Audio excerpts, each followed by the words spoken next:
The real story of Pocahontas and John Smith.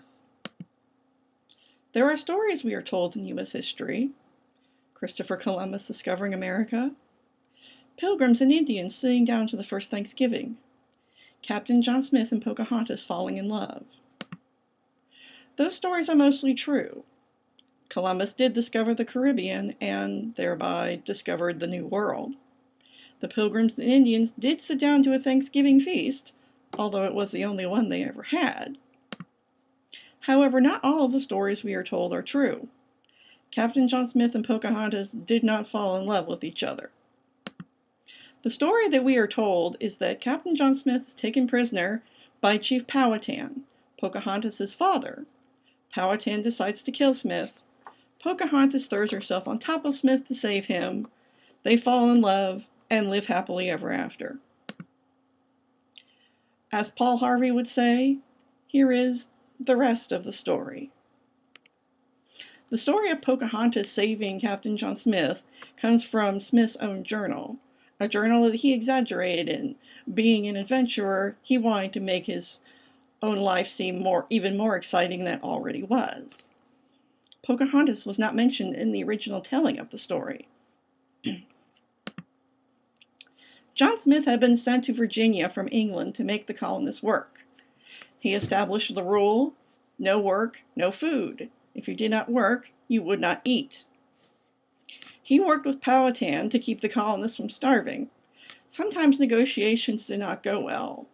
John Smith was a typical Englishman.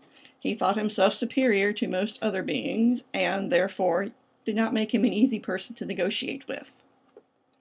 One time Smith was taken prisoner, which is when he met Pocahontas. Pocahontas was a young child, 10 or 11 years old, when she met John Smith. There was no romance between the two because she was far too young, even in a time period when women were married at increasingly young ages. There would be no marriages of 10-year-olds. After a gunpowder accident in 1609, John Smith was forced to leave Jamestown, never to return. Pocahontas was captured by the English colonists from the Virginia colony around the time Smith left Jamestown. She was captured due to a negotiation impasse with her father. She was held captive for a year.